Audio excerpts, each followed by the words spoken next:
මීළඟට අපි සාකච්ඡා කරන්නේ අපේ 13 වෙනි ඒකකේ. එහෙම නැත්නම් ඔයාලගේ 13 වෙනි පාඩම. ඔයගොල්ලෝ ගොරවත් පොතේ තියෙන විදිහට 13 වෙනි නිපුණතාවය. 13 වෙනි නිපුණතාවයට තියෙන දරුවනේ කාබනික සංයෝග සහ ජෛවාණු වල ව්‍යුහය. ඊට පස්සේ වැදගත්කම සහ භාවිතයන් ගවේෂණය කිරීම. මේ පාඩමේ බලමු කොටස් 5ක් තියෙනවා. මුලින්ම අපි පළවෙනි කොටස සම්බන්ධයෙන් කතා කරමු. දැන් අපි ජෛවාණු ගැන ඉගෙන ගන්න නම් මුලින්ම දැනගෙන ඉන්න ඕනි කාබනික සංයෝග පිළිබඳව.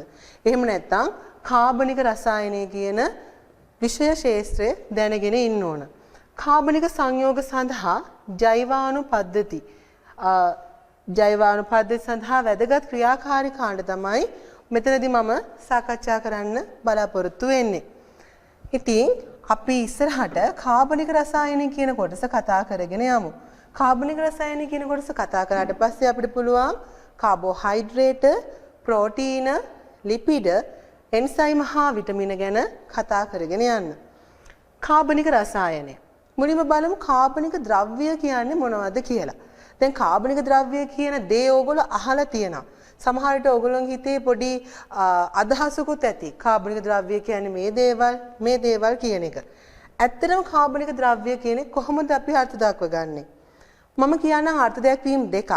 පළවෙනි අර්ථ දැක්වීම අනුව අපි කියනවා කාබන් අඩංගු සියලුම සංයෝග කාබනික සංයෝග වේ කියලා. කාබන් අඩංගු සියලුම සංයෝග කාබනික සංයෝග වේ. හැබැයි එහෙම කිව්වට කැල්සියම් කාබනේට් කියලා කියන්නේ හුණුගල් කාබනික සංයෝගයක් නෙමෙයි. හැබැයි කාබන් තියෙනවා. කාබන් ඩයොක්සයිඩ් කාබනික සංයෝගයක් නෙමෙයි. නමුත් කාබන් තියෙනවා. එහෙනම් ඒ අර්ථ දැක්වීමේ චූටි ගැටලුවක් තියෙනවා. නමුත් මේ වගේ එකක් දෙකක් පිටපැන්නට අනෙක් සියලුම දේවල් වලට මේ අර්ථ දැක්වීම නිවැරදි නිසා මේ අර්ථ දැක්වීම නිවැරදි අර්ථ දැක්වීමක් විදිහට අපි ගන්නවා. එහෙනම් ඔයාලගෙන් කවුරු හරි අහුවොත් කාබනික සංයෝග කියන්නේ මොනවද කියලා ඔයාලට පුළුවන් කියන්න කාබන් අඩංගු සංයෝග කාබනික සංයෝග වේ කියලා. දෙවෙනි අර්ථ දැක්වීම. මෙතනදී අපි කියනවා අපි ආවට පරිසරය. අපි හිතමු අපි මේ ඉන ලෝකය එකපාරම දැඩි දැල්ලකින් ගිනි තියනවායි කියලා. දැඩි දැල්ලකින් ටිකක් ලොකු ගින්දරකින් ගිනි තියාගෙන යනවා. එතකොට දහනය වෙන ද්‍රව්‍ය තියෙනවනේ. එහෙම නැත්නම් දැවිලා අළු වෙලා යන ද්‍රව්‍ය තියෙනවනේ. අන්න ඒවා අපි හඳුන්වනවා කාබනික ද්‍රව්‍ය කියලා. උදාහරණ විදිහට මම කියන්නම් දැන් මේ හරි දිනේ පන්ති කාමරේක අපි සලකමු. අපි හිතමු මේක ගිනි තිබ්බයි කියලා. ගිනි තිබ්බොත් මොකද වෙන්නේ? ඩෙස් පුටු වල තියෙන ලී කොටස් ගිනි ගන්නවා. එහෙනම් ලී කියලා කියන්නේ කාබනික ද්‍රව්‍ය වලින් හැදිච්ච දෙයක්. ඊට පස්සේ ප්ලාස්ටික් ගිනි ගන්නවා නේද? ඊළඟ රෙදි පිලි ගිනි ගන්නවා. කඩදාසි ඔය සියල්ලම ගිනි ගන්නවා. එහෙනම් මේ සියලුම දේවල් කාබනික ද්‍රව්‍ය කියලා හඳුන්වනවා. එතකොට අකාබනික ද්‍රව්‍ය මොනවද? ගිනි ගන්න නැති දේවල්නේ. ලෝහ ගිනි ගන්න නැහැ. රත්තරන්, රිදී, ඊට පස්සේ යකඩ නේද? ඇලුමිනියම් වගේ දේවල් ගිනි ගන්න නැතුව අවශේෂ වෙනවා, ඉතිරි වෙනවා. එහෙනම් ඒවා කාබනික ද්‍රව්‍ය නෙමෙයි. අපි එළියට ගියොත් එහෙම පරිසරයෙන් දැන් මේ පන්ති කාමරෙන් එළියට ගියොත් ගල්, වැලි, හුණුගල් ඒ වගේ දේවල් දහනය වෙන්නේ නැහැ. එහෙනම් ඒවත් කාබනික සංයෝග නෙමෙයි. අකාබනික සංයෝග ගණයට අපිට ගන්න පුළුවන්. දැන් බලමු මේ ලෝකයේ කාබනික සංයෝග විශාල ප්‍රමාණයක් පවතිනවා. ඒක ඔයගොල්ලන්ට තේරුම් යන්න ඕනි මම කලින් කියපු අර්ථ දැක්වීමෙන්. නිකන් කල්පනා කරලා බලන්න මේ ලෝකයේ ගිනි තිබ්බොත් සම්පූර්ණයෙන් දැඩි දැල්ලකින් ගිනි තිබ්බොත් එහෙම ගොඩාක් දේවල් ගිනි ගන්නවනේ. එහෙනම් හුඟක් දේවල් කාබනික ද්‍රව්‍ය. එහෙනම් කාබනික ද්‍රව්‍ය ගොඩක් තියෙනවා. අකාබනික ද්‍රව්‍ය ටිකයි තියෙන්නේ. ඇයි කාබනික ද්‍රව්‍ය ගොඩක් තියෙන්නේ? ඒකට ප්‍රබල හේතු මොනවද? බලාගෙන යමු අපි. පළවෙනි කාරණය කාබන් වල සංයුතාවයේ හතරක් වීම. කාබන් වල සංයුතාවයේ හතරක් කියන්නේ කාබන් වල තියෙනවා ඉලෙක්ට්‍රෝන 6ක්. ඒ ඉලෙක්ට්‍රෝන 6න් පළවෙනි ඉලෙක්ට්‍රෝන දෙක පළවෙනි කවචයේ තියෙනවා. ඊළඟ ඉලෙක්ට්‍රෝන 4 දෙවෙනි කවචයේ තියෙනවා. දෙවෙනි කවචය සම්පූර්ණ වෙන්න තව ඉලෙක්ට්‍රෝන 4ක් ඕනේ. අපි හිතුව මෙයාගේ තිබ්බ ඉලෙක්ට්‍රෝන 3යි කියලා. මෙයාගේ තිබ්බේ 3යි නම් තව 5ක් ඕනේ සම්පූර්ණ වෙන්න. එහෙනම් මෙයාට ලේසි 5ක් හොයනවට වඩා අර තුන දීලා දාන එක. ඒ තුන දීලා දැම්මොත් මේ කවචේ හිස් වෙලා මෙතන මේ කවචේ විතරයි ඉතුරු වෙන්නේ. එහෙනම් අවසන් කවචේ වෙන්නේ පළමු කවචය. එහෙම වුණොත් එතනදී අපි කියනවා මෙයා ස්ථායි වෙනවා කියලා. එහෙම නැත්නම් අපි හිතමු මෙතන 4 වෙනුවට 5ක් තිබ්බයි කියලා. 5ක් තිබ්බොත් මෙයාට තව 3ක් හොයා ගන්න ඕනේ. ඒක අමාරු දෙයක් නෙවෙයි 5ක්ම තියෙනවනේ. එහෙනම් එයා තව 3ක් හොයා ගන්නවා. හැබැයි කාබන් වල ඇත්තටම තියෙන්නේ 4ක්. 4ක් තිබ්බම මෙයා එක්ක 4 දෙන්න ඕනි එක්ක 4 ගන්න ඕනි. හැබැයි මෙයා ඔය කියන කාරණා දෙකටම කැමති නැහැ. 4 දෙන්නත් කැමති නැහැ 4 ගන්නත් කැමති නැහැ. මෙයා මොකද කරන්නේ? තව කෙනෙක් එක්ක මේවා සහයෝගයෙන් තියා ගන්නවා. සහයෝගයෙන් තියාගෙනයි බන්ධන හදන්නේ. ඒ නිසා අපි කියනවා මෙයාගේ සංයුක්තාවයත් 4ක් තියෙනවා කියලා. මෙයාට බන්ධන 4ක් හදන්න පුළුවන් එකවරකට. අපි කිව්වොත් සරලව අපි මෙහෙම හිතමුකෝ. කාබන්ට අත් 4යි. කාබන්ට අත් 4ක් තිබ්බොත් ඒ අත් 4ෙන් 4 දෙනෙක් වල්ල ගන්න පුළුවන්. ඔන්න ඕක තමයි පළවෙනිම කාරණාව කාබනික සංයෝග විශාල ප්‍රමාණයක් පවතින. දෙවෙනි කාරණාව. කාබන්ට පුළුවන් අර අත් 4ක් තියෙනවනේ. ඒ අත් 4න් එකකින් කාබන් වල්ල ගන්න. එහෙම නැත්නම් කාබන්ට පුළුවන් කාබන් අතර ඒක බන්ධන හදන්න. එතකොට තව බන්ධන මෙහෙට තියෙන්න ඕනි. මොකද අත් 4ක් තියෙනවනේ. නේද? කාබන් අතර ඒක බන්ධන හදන්නත් පුළුවන්. ඊළඟට ගත්තොත් කාබන් අතර ඒක බන්ධන විතරක් නෙමෙයි. ද්විත්ව බන්ධන හදන්නත් පුළුවන්. කාබන් අතර ද්විත්ව බන්ධන හදන්න පුළුවන්. ඊළඟට කාබන් අතර ත්‍රිත්ව බන්ධන හදන්නත් පුළුවන්. එහෙනම් කාබන් අතර ඒක බන්ධන, ද්විත්ව බන්ධන, ත්‍රිත්ව බන්ධන කියන බන්ධන තුන ආකාරයෙන්ම හදන්න පුළුවන්. විතරක් නෙවෙයි මේ බන්ධන හරි ප්‍රබල බන්ධන වෙනවා. ඊළඟට දරුවනේ විශේෂම කාරණාවක් තමයි කාබන්ට පුළුවන් හයිඩ්‍රජන් එක බන්ධන හදාගන්න. ඕනනම් මේ අත් 4ෙන්ම හයිඩ්‍රජන් 4 දෙනෙක් අල්ල ගන්නත් පුළුවන්. කොහොම වුණත් කාබන්ට හයිඩ්‍රජන් එක බන්ධනයක් හදාගන්න පුළුවන්. මේ බන්ධනයත් හරි ප්‍රබල බන්ධනයක්. අන්න ඒකත් එක හේතුවක් වෙනවා කාබනික සංයෝග විශාල ප්‍රමාණයක් පවතින. එහෙනම් කාබනික සංයෝග විශාල ප්‍රමාණයක් පවතින හේතු 5ක් විතර මම දැන් සඳහන් කරා. පළවෙනි එක තමයි කාබන් වල සංයුක්තාවය 4ක් වීම. දෙවෙනි එක කාබන් ඒක බන්ධන සෑදීමේ හැකියාව. 3 කාබන් ද්විත්ව බන්ධන සෑදීම. 4 කාබන් ත්‍රිත්ව බන්ධන සෑදීම. 5 කාබන්ට හයිඩ්‍රජන් එක බන්ධන සෑදීමේ ඇති හැකියාව. දැන් අපි බලමු කාබනික සංයෝග. මේ ලෝකේ තියෙන කාබනික සංයෝග කිහිපයක්. ක්‍රියාකාරී කාණ්ඩත් එක්ක. මුලින්ම මම කතා කරන්නේ කාබන් සහ හයිඩ්‍රජන් විතරක් තියෙන කාබනික සංයෝග. මම මේ ටික ගත්තොත් ගොනු කරගත්තොත් වෙනම ගත්තොත් ඇල්කේන, ඇල්කීන, ඇල්කයින චක්‍රීය කාබනික සංයෝග සහ ඇරෝමැටික කාබනික සංයෝග කියලා කාණ්ඩ කරන්න පුළුවන්. මේ තියෙන්නේ කාබන් සහ හයිඩ්‍රජන් පමණක් අඩංගු සංයෝග. හැබැයි මේ එක කාණ්ඩිකයේ කෙන එක විදිහයි. බලමු මේගොල්ලෝ කොයි විදිහද කියන එක. මුලින්ම බලමු අපි ඇල්කේන. ඇල්කේන වල පොදු අණුක සූත්‍රය තමයි CnH2n ධන 2. CnH2n ධන 2. මට පුළුවන් n වෙනුවට එකේ ඉඳන් ආදේශ කරන්න. n එකක් වුණොත් කාබන් 1යි හයිඩ්‍රජන් තියෙනවා 2n ධන 2. දෙවරක් එක 2යි 2 4යි. එහෙම වුණොත් එනවා CH4. CH4 කියන එක ඔයගොල්ලෝ දන්නවා. මීතේන් කියලා අපි හඳුන්වන්නේ. එහෙම නැත්නම් මෙතේන් කියලා කියනවා. ඉන්ධනයක් විදිහට පාවිච්චි කරනවා. ඔය විදිහට කාබන් 2යි නම් හයිඩ්‍රජන් 6යි, කාබන් 3යි නම් හයිඩ්‍රජන් 8යි, කාබන් 4යි නම් හයිඩ්‍රජන් 10යි ආදී වශයෙන් මෙහෙම සංයෝග තියෙනවා. මේ සංයෝග නාමකරණය කරද්දී මෙතේන්, එතේන්, ප්‍රොපේන්, බියුටේන්, පෙන්ටේන්, හෙක්සේන්, හෙප්ටේන්, ඔක්ටේන් කියලා නාමකරණය කරනවා. ඔයගොල්ලන්ට මම කියද්දී ඇහෙන්නේ නැති શબ્දයක් ඒන් කියලා. ඒන් ප්‍රත්‍ය අගට යෙදෙනවා. පැහැදිලි නේද? නමින් උනත් කියන්න පුළුවන් මෙයා ඇල්කේනයක් කියලා. මෙන්න මේ ඇල්කේනයේ තියෙන විශේෂත්වය තමයි දරුවනේ කාබන් අතර කිසිදු ස්ථානයක ද්විත්ව බන්ධන හෝ ත්‍රිත්ව බන්ධන නැහැ. තියෙන්නේ ඒක බන්ධන විතරයි. බලන්න මම මේ ඇඳලා තියෙන රූප ටික. මෙතන ඉනවා මෙතේන්, එතේන්, ප්‍රොපේන්, බියුටේන්. ඔය විදිහට ඕනනම් අපිට ඉතුරු ටික අඳින්නත් පුළුවන්. ඒ හැම අණුවකම කාබන් අතර තියෙන්නේ මොනවද? ඒක බන්ධන විතරයි. කාබන් කාබන් අතර කිසිම වෙලාවක ද්විත්ව බන්ධන, ත්‍රිත්ව බන්ධන දකින්නේ නැහැ. ඒකයි මේවට ඇල්කේන කියලා කියන්නේ. ඊළඟට බලමු දෙවැනි ආකාරය. ඇල්කීන. ඇල්කීන වල පොදු අණුක සූත්‍රය තමයි CnH2n.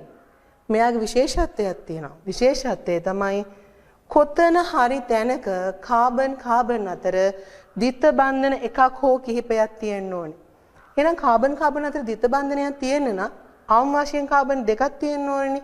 ඒ නිසා ඇත්තටම මෙතන n සමාන 1 කියන එකට අපිට සංයෝගයක් ලියන්න බෑ. නමක් ලියන්න බෑ. මොකද කාබන් කාබන් අතර ද්විත්ව බන්ධනයක් තියෙන්න ඕන. ද්විත්ව බන්ධනය තියෙන නම් කාබන් අවම වශයෙන් දෙකක් තියෙන්න ඕන.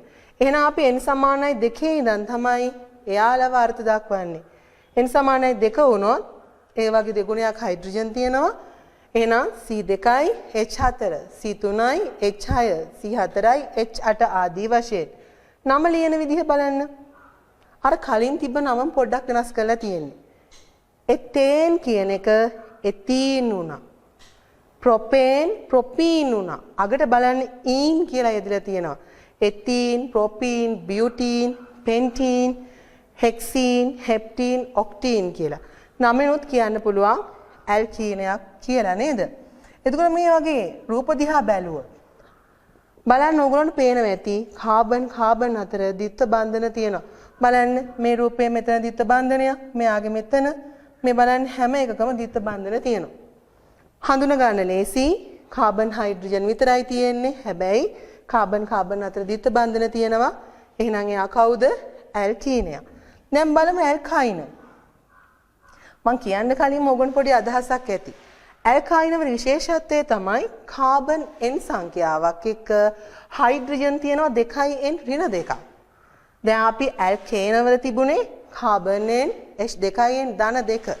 ඇල්කීන වල කාබන් n නම් H2n. දැන් ඇල්කයින වල කාබන් n H2n ඍණ 2. මේකෙත් මම අර කිව්ව විදිහට ත්‍රිත්ව බන්ධනයක් තියෙන්න ඕන. එහෙනම් අවම කාබන් ගණන කීයද?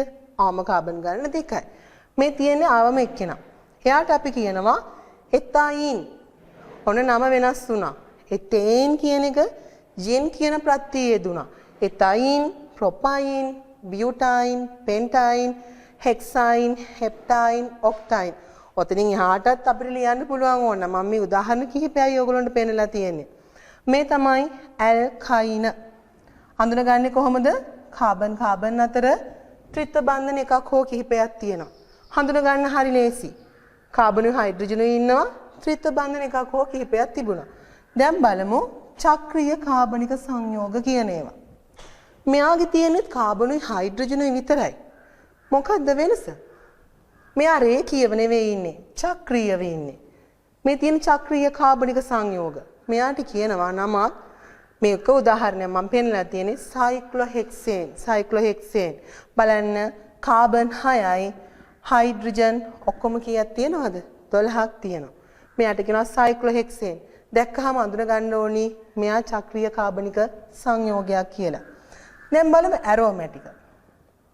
බලන්න ඇරෝමැටික් එක්කෙනා වෙනස්කම් මොකක්ද කියලා. එයා චක්‍රීයව ඉන්නේ. හැබැයි ඔයාලට පේනවා ඇති මේ චක්‍රය ඇතුලේ මොනවද තියෙන්නේ? ඒක බන්ධන විතරක් නෙමෙයි ද්විත්ව බන්ධන කීපයකුත් තියෙනවා. අන්න ඒ නිසා යාට ඇරෝමැටික් කාබනික සංයෝග කියලා කියන්නේ. විශේෂම කෙනා බෙන්සීන්. කාබන් 6යි හයිඩ්‍රජන් 6කුයි තියෙනවා. මෙයා ටිකක් වැදගත් කෙනෙක්. මතක තියාගන්න ඒක නිසා. මොකද බෙන්සීන් ගැන අපි කතා කරනවා ස්වභාව නිෂ්පාදන කියන පාඩමේදී. ඒ නිසා මෙයාව හොඳට ඔළුවේ තියාගන්න. දැන් බලමු තව ඇරෝමැටික් කාබනික සංයෝගයක්. මේ තමයි C10H8 නැප්තලීන්. මොනවද මේ නැප්තලීන් කියන්නේ? කපුරු. කපුරු බෝල වල තියෙන නැප්තලීන්. මෙයාවත් මතක තියාගන්න. මොකද කපුරු කියන එකත් අපිට පාඩම් වල අදාළ වෙනවා. දැන් අපි ඊළඟට බලනවා කාබන් හයිඩ්‍රජන් සහ ඔක්සිජන් අඩංගු සංයෝග. මුලින්ම කතා කරේ කාබන් හයිඩ්‍රජන් අඩංගු සංයෝගනේ. අපි සංයෝග කීපයක් කතා කරා. කාබන් හයිඩ්‍රජන් අඩංගු ඒවා මොනවද? ඇල්කේන, ඇල්කීන, ඇල්කයින, ඊළඟ චක්‍රීය කාබනික සංයෝග සහ ඇරෝමැටික් කාබනික සංයෝග. දැන් කතා කරන්නේ කාබන් හයිඩ්‍රජන්ට අමතරව ඔක්සිජනුත් තියෙන සංයෝග. උදාහරණ කීපයක් තියෙනවා. ඇල්කොහොල, ඊතර්, කීටෝන, ඇල්ඩිහයිඩ්, කාබොක්සිලික් අම්ල සහ එස්ටර් මේ වගේ ක්‍රියාකාරී කාණ්ඩය හඳුනාගෙන රූපයක් දිනුනම අඳුර ගන්න පුළුවන් නම් ඒක තමයි ඔයාලගේ පාඩමේදී බලාපොරොත්තු වෙන්නේ. අඳින්නේ එන්නේ නැහැ බොහෝ වෙලාවට. රූපය දෙනවා. දුන්නට පස්සේ ඔයාලට පුළුවන් වෙන්න ඕනි මෙයා ඇල්කොහොලයක් කියලා හඳුනා ගන්න. ඇල්කොහොලයක් කොහොමද හඳුනගන්නේ? බලන්න මම මෙතන විශේෂයෙන් highlight කරලා තියෙනවා. මෙයාගේ තියෙනවා OH කාණ්ඩය. මොකද්ද තියෙන්නේ? OH කාණ්ඩය. මෙයාගේ නම මෙතනෝල්. මේ බලන්න OH කාණ්ඩයක් තියෙනවා. මෙයාගේ නම එතනෝල්. එයාටත් තියෙනවා OH කාණ්ඩයක්. එහෙනම් OH කාණ්ඩ තියෙන සංයෝගයකට අපි කියනවා ඇල්කොහොලයක් කියලා.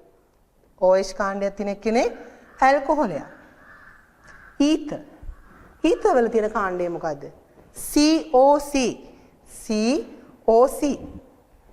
ඕගොල්ලන්ට යම් කිසි දීලා තියෙන රූපයක, දීලා තියෙන අණුවක රූපයක මේ වගේ COC එකක් පේනවනම් එයා තමයි ඊතර්. එහෙනම් ඊතර් පහසුවෙන් හඳුනා ගන්න පුළුවන්. ඊළඟට ඇල්ඩිහයිඩ්. ඇල්ඩිහයිඩ් සහ කීටෝන ගැන මම මෙහෙම කියන්නම්. මොකද ඇල්ඩිහයිඩ් සහ කීටෝන කියන එක කාබෝහයිඩ්‍රේට් ගැන කතා කරද්දී අපිට ඕනි වෙනවා. ඇල්ඩිහයිඩ් කීටෝන හරිම ලේසියෙන් මතක තියාගන්න පුළුවන් මේ විදිහට. මම නම් මතක තියාගන්නේ එහෙමයි.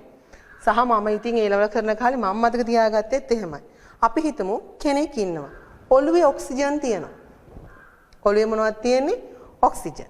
එක අතකින් අල්ල ගන්නවා කාබන්, අනික් අතින් අල්ල ගන්නවා හයිඩ්‍රජන්. එයාට කියනවා ඇල්ඩිහයිඩ්. පැහැදිලිද? ඔළුවට ඔක්සිජන්, එක අතකින් හයිඩ්‍රජන් අල්ලගත්තා, අනික් අතින් කාබන් අල්ලගත්තා. එයා ඇල්ඩිහයිඩ්. කීටෝන කියන්නේ කවුද? ඔළුවට ඔක්සිජන්, අත් දෙකෙන්ම කාබන් අල්ල ගන්නවා. දැන් බලමු රූප සටහන. මේ බලන්න. ඔළුවට ඔක්සිජන්, මෙයා එක අතකින් හයිඩ්‍රජන් අල්ලගෙන අනික් අතෙන් කාබන් හෝ හයිඩ්‍රජන් අල්ල ගන්න පුළුවන් ඇල්ඩිහයිඩ් වලදී. මෙතන නම් හයිඩ්‍රජන් අල්ලගෙන තියෙන්නේ. මෙයා ඇල්ඩිහයිඩය. C ද්විත්ව බන්ධනෝ කාණ්ඩය ගත්තොත් එන්නේ C ද්විත්ව බන්ධනෝ දෙපැත්තට තියෙන්න පුළුවන් හයිඩ්‍රජන් හරි කාබන් හරි. පැහැදිලි නේද? මෙයා බලන්න බෙන්සල්ඩිහයිඩ් කියන කෙනා. C ද්විත්ව බන්ධනෝ මෙතන හයිඩ්‍රජන්, මෙතන කාබන්. දැන් බලමු කීටෝන. එකපාරම මම විස්තර කරපු නිසා ඊළඟට කියන්නම්. මෙයාගේ බලන්න ඔළුවට ඔක්සිජන්. ඔළුවට ඔක්සිජන්. අත් දෙකෙන් කාබන් මේ දෙපැත්තෙම කාබන්. ඔළුවට ඔක්සිජන්, අත් දෙකෙන් කාබන්. ඔළුවට ඔක්සිජන්, අත් දෙකෙන් කාබන් අල්ලන් ඉන්නේ. ඒ තමයි කීටෝන. එහෙනම් මම හිතනවා ඇල්ඩිහයිඩ් සහ කීටෝන කියන එක අඳුර ගන්න පුළුවන්. දැන් බලමු කාබොක්සිලික් අම්ල. මොකද්ද මෙයාගේ ප්‍රමුඛ කාණ්ඩය? ලොකුවට මම ලියලා තියෙනවා ඔයගොල්ලන්ට පේනවා. COOH, COOH. එහෙම නැත්නම් C ද්විත්ව බන්ධන OH. එහෙම කාණ්ඩයක් තිබ්බොත් අපි යාට කියනවා කාබොක්සිලික් අම්ලයක් කියලා. ප්‍රමුඛ කාණ්ඩය මතක තියාගත්තා නම් ඇති. එස්ටර් එක ප්‍රමුඛ කාණ්ඩය මොකද්ද? C. මෙතන ද්විත්ව බන්ධනයක් එන්න ඕනි. C ද්විත්ව බන්ධන OO. එහෙම නැත්නම් C ඩබල් O කියලා කියනවා. මේ බලන්න C ඩබල් O කියලා සමහරක් ඒ වගේ තියෙනවා. මේක දිග ඇරලා ලිව්වොත් C ද්විත්ව බන්ධන O කාණ්ඩයක් තියෙනවා නම් අපි ආව හඳුන්වනවා එස්ටරයක් කියලා.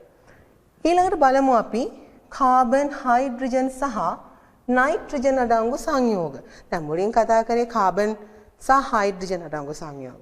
ඊළඟ කාබන්, හයිඩ්‍රජන්, ඔක්සිජන් අඩංගු සංයෝග. දැන් එහෙනම් කාබන්, හයිඩ්‍රජන්, නයිට්‍රජන් අඩංගු සංයෝග. බලන්න පළවෙනි සංයෝගය. ඇමීන. ඇමීන කොහොමද හැදෙන්නේ? මේ බලන්න මම උදාහරණයකින් පෙන්නන්නම්. NH3. NH3 තියෙනවනේ. NH3 වල මෙහෙම ලිව්වොත් දිගෑල්ල ලිව්වොත් නයිට්‍රජන් මැද තියෙනවා, හයිඩ්‍රජන් මටේ 3 දෙනෙක් ඉන්නවනේ. ඒ 3 දෙනාගෙන් එක හයිඩ්‍රජන් එකක් අයින් වෙනවා. අයින් වෙලා R කාණ්ඩයක් බැඳෙනවා. මේ R කාණ්ඩය කියලා කියන්නේ දරුවනේ ඇල්කිල් කාණ්ඩයක් කියන එක. එහෙමත් නැත්නම් R කාණ්ඩය කියන්නේ කාබන් හයිඩ්‍රජන් දාමයක්. කාබන් හයිඩ්‍රජන් අඩංගු මොකක් හරි දාමයක්. එතකොට නයිට්‍රජන්ගේ දෙක කියන්නේ නයිට්‍රජන් NH3 ගේ අර හයිඩ්‍රජන් එකක් අයින් වෙලා. මෙතන බලන්න. හයිඩ්‍රජන් එකක් අයින් වෙලා ඊට පස්සේ ඒ වෙනුවට R කාණ්ඩයක් බැඳුනොත් එයාට අපි කියනවා ප්‍රාථමික ඇමීන. දැන් එහෙනම් ද්විතීයික ඇමීන වලදී මොකද වෙන්නේ? අර හයිඩ්‍රජන් තුනෙන් දෙකක්ම අයින් වෙනවා. ඒකල ආර් කාණ්ඩ දෙකක් සම්බන්ධ වෙනවා.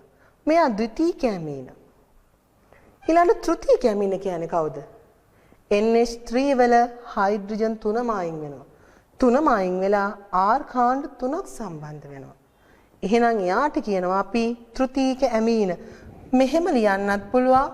මම මේ පැත්තේ ලියලා තිනවා වගේ අර ආර් කාණ්ඩයේ දිග ඇරලා ලියන්නත් පුළුවන්. මෙතන බලන්න ප්‍රාථමික ඇමීනයක් මම ලියලා තියෙනවා. R වෙනුවට CH3 හයිඩ්‍රජන් අයින් වුණා CH3 බැඳුණා. ද්විතීයික ඇමීන දිහා බලන්න. හයිඩ්‍රජන් දෙකක් අයින් වෙලා CH3 දෙන්නේ බැඳුණා. තෘතීයික ඇමීන දිහා බලන්න. හයිඩ්‍රජන් තුනක් අයින් වෙලා CH3 කාණ්ඩ තුනක් බැඳුණා. ඊළඟට අපි කතා කරනවා කාබන් හයිඩ්‍රජන් නයිට්‍රජනුයි ඔක්සිජනුයි තියෙන සංයෝග මොනවද කියන එක. කාබන් හයිඩ්‍රජන් නයිට්‍රජන් ඔක්සිජන් හතර දෙනෙක් ඉන්නේ බෑ. ඇමයිඩ් එහෙම නැත්නම් ඒමයිඩ්. කලින් කතා කරා මතකද කාබොක්සිලික් ආම්ල. බලමු අපි. දැන් අමතකත් ඇතිනේ නේද? අපි ඒක ආපහු බලලා ඉමු. මේ තියෙන කාබොක්සිලික් ආම්ල.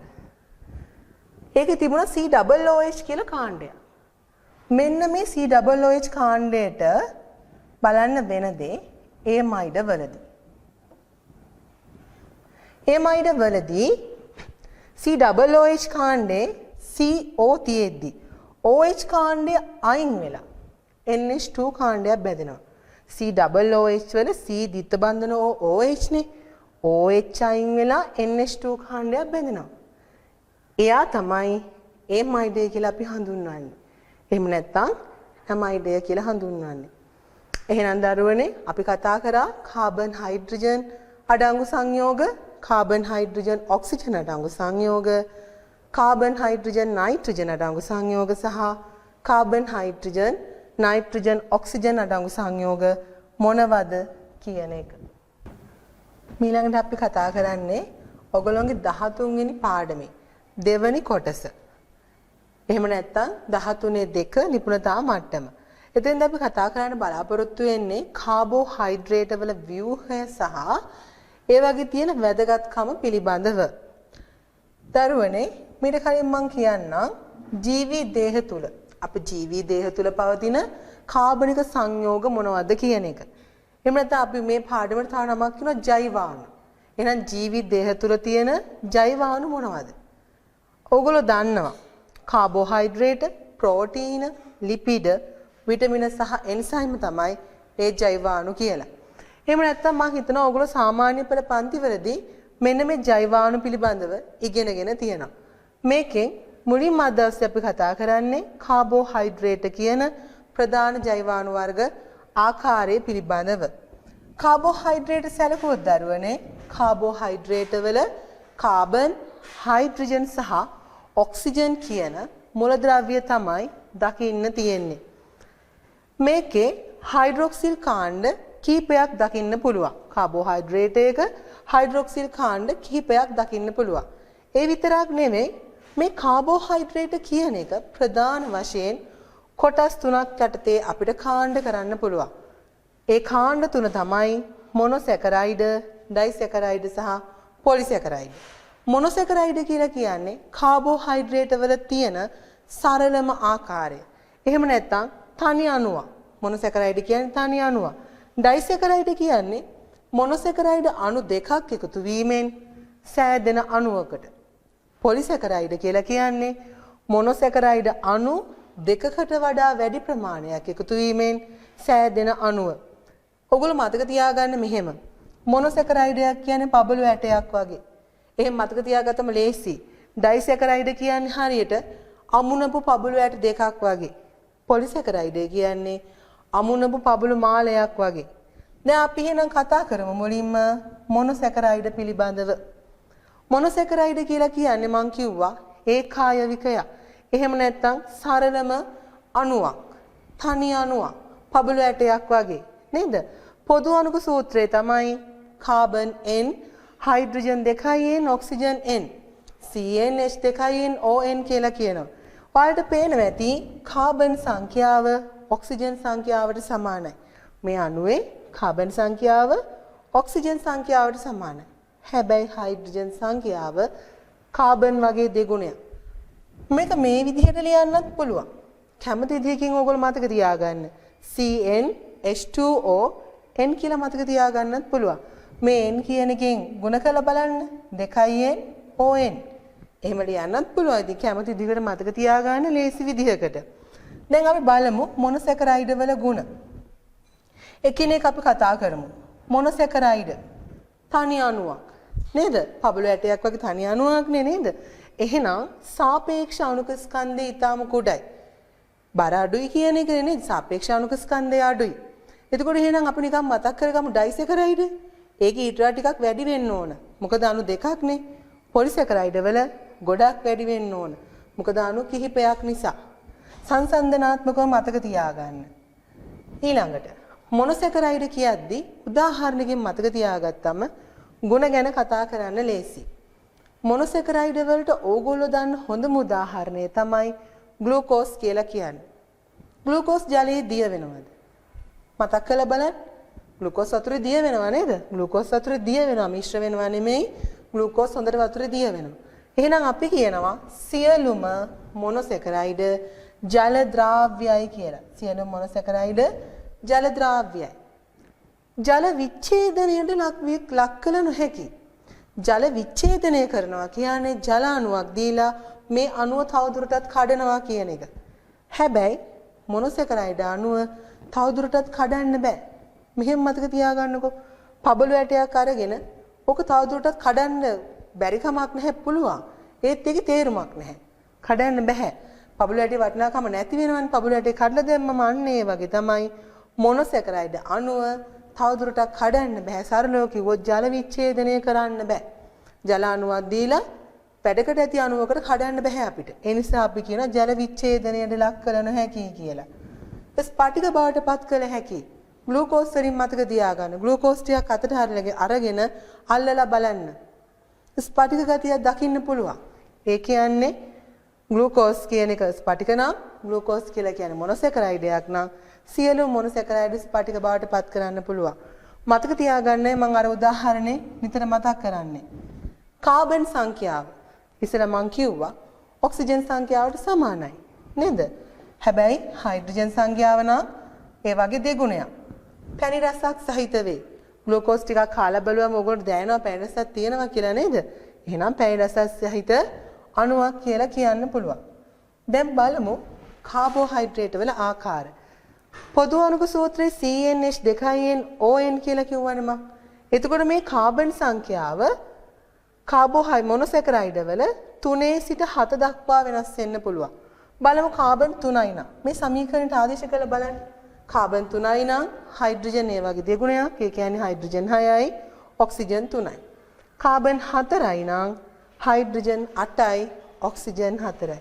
කාබන් 5යි නම් හයිඩ්‍රජන් 10යි ඔක්සිජන් 5යි. 6යි නම් හයිඩ්‍රජන් 12යි ඔක්සිජන් 6යි. කාබන් 7යි නම් හයිඩ්‍රජන් ඒ වගේ දෙගුණයක්. ඒ කියන්නේ 14යි ඔක්සිජන් 7යි. ඒගොල්ලන්ට කියනවා නම කාබන් 3ක් හයිඩ්‍රජන් 6ක් ඔක්සිජන් 3ක් තිබ්බොත් ට්‍රයෝස. ඒ විදිහට ටෙට්‍රෝස, පෙන්ටෝස, හෙක්සෝස, හෙප්ටෝස. චූටි නිවැරදි කිරීමක් කරන්නම් ඕගොල්ලෝ දන්න දෙයක. ඕගොල්ලෝ කියනවා C6H12O6 කියලා කියන්නේ ග්ලූකෝස් කියලා. ඇත්තටම ග්ලූකෝස් විතරද? C6යි H12යි O6යි කියලා කියන්නේ පොදු නම තමයි හෙක්සෝස. මේ හෙක්සෝස වලින් එක්කෙනෙක් තමයි ග්ලූකෝස් කියලා කියන්නේ. අනික් අය කවුද? ගැලැක්ටෝස්, ෆ්‍රක්ටෝස්. එහෙනම් ඕගොල්ලෝ මෙච්චර කල් හිතන් හිටියා C6යි H12යි O6යි කියන්නේ ග්ලූකෝස් කියලා. නැහැ. කෙනෙකුට ග්ලූකෝස්ට විතරක් නෙමෙයි. මේ නම දෙන්න පුළුවන් ගැලැක්ටෝස්ටයි ෆ්‍රක්ටෝස්ටයි. එතකොට ඒ දෙන්නට තියෙන්නේ මේ අණුක සූත්‍රයම. එහෙනම් මේකේ පොදු නම තමයි හෙක්සෝස. අපි නිවැරදි කරගමු. එහෙනම් C6යි H12යි O6 කියන්නේ හෙක්සෝසය. ඒ හෙක්සෝස වලින් එක්කෙනෙක් තමයි ග්ලූකෝස්. ඒ වගේම බලන්න C5යි H10යි O5යි නම් පෙන්ටෝස. පෙන්ටෝස වලින් එක්කෙනෙක් තමයි රයිබෝස්. අනිත් එක්කෙනා රිබියුලෝස්. අනිත් එක්කෙනා ඩීऑක්සි රයිබෝස්. රයිබෝස් කියලා කියන්නේ RNA හදන්න දායක වෙන අණු විශේෂය. ඩීऑක්සිරයිබෝස් කියන්නේ DNA හදන්න දායක වෙන අණු විශේෂය. නේද? ටෙට්‍රෝස්. ටෙට්‍රෝස් වල නම් උදාහරණ එකයි තියෙන්නේ. මතක තියාගන්න ලේසි. එරිත්‍රෝස්. එතකොට C3යි H6යි O3යි නම් ට්‍රයෝස් කියලා අපි කියනවා. ඩයිහයිඩ්‍රොක්සි ඇසිටෝන් සහ ග්ලිසරැල්ඩිහයිඩ් උදාහරණ විදිහට දක්වන්න පුළුවන්. එතකොට දරුවනේ මෙන්න මෙයා විතරක් මතක තියාගත්තම් ප්‍රමාණවත්. මේ අය ගැන නම් වැඩි ඕගොල්ලෝගේ විෂය මාලාවේදී අපි අහන්නේ.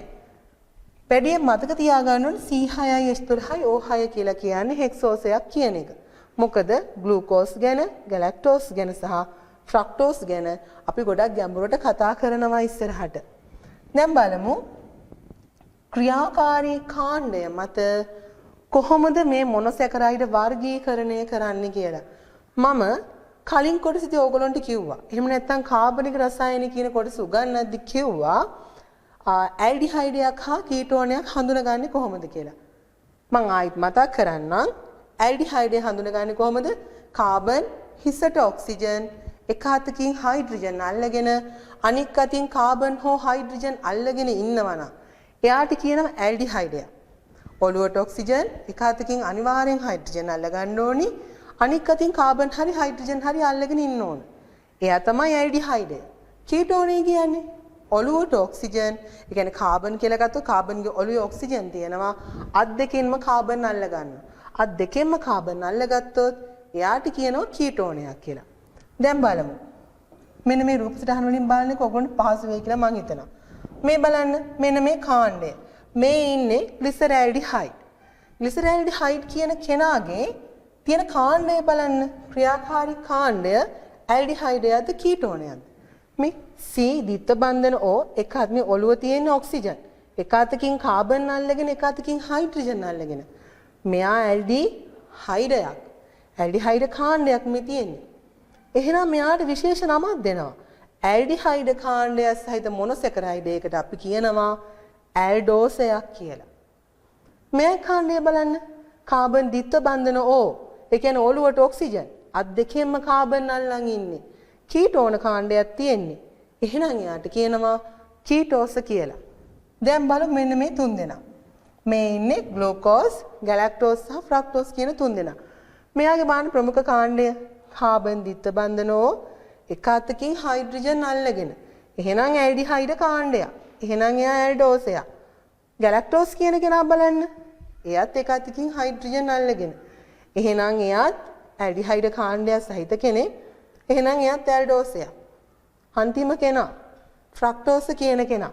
බලන්න අත් දෙකෙන්ම අල්ලන් ඉන්නේ කාබන්. හිසට ඔක්සිජන් අත් දෙකෙන්ම කාබන්. එහෙනම් එයාට තියෙන කීටෝන කාණ්ඩයක්.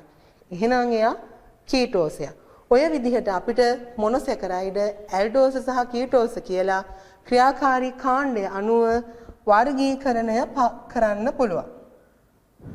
දැන් ඔය අපි කතා කරේ යාගේ රේඛීය ආකාරයනේ. දැන් මෙන්න මේ මොනොසැකරයිඩ් දරුවනේ ස්ථායීව පවතින්නේ බොහෝ වෙලාවට. ද්‍රාවණගතව පවතින විට හෝ වෙන්න පුළුවන්. ස්ථායීව ඉන්නේ චක්‍රීයව. දැන් අපි වුණත් එහෙමනේ. අපි වුණත් මෙහෙම කෙලියෙන් හිටගෙන ඉන්න කැමති නැහැ. කොහොමද ඉන්න කැමති? ටිකක් වෙලා ආයදිනේ උදේ රැස්සීම මෙහෙම බලන් ඉන්න ඕගොල්ලෝ. කෙලියෙන් මුලදී හිටගෙන ඉන්න ළමයි ටිකක් වෙලාදී ඇද්ද වෙලා නේද? එහෙමනේ ඉන්නේ. මෙයත් එහෙමයි. රේඛීයව ඉන්නවට වැඩිය චක්‍රීයව ඉන්නයි කැමති. දැන් බලමු චක්‍රීය අය ගැන. මෙතනදී ඇත්තටම අපි ප්‍රධාන වශයෙන් කතා කරන්නේ ඔයාලගේ ග්ලූකෝස්, ගැලැක්ටෝස්, ෆ්‍රක්ටෝස් කියන අණු තුන ගැන විතරයි. එතකොට විභාගෙදී මෙන්න මේ අණු තුන හඳුනා ගන්න එනවා.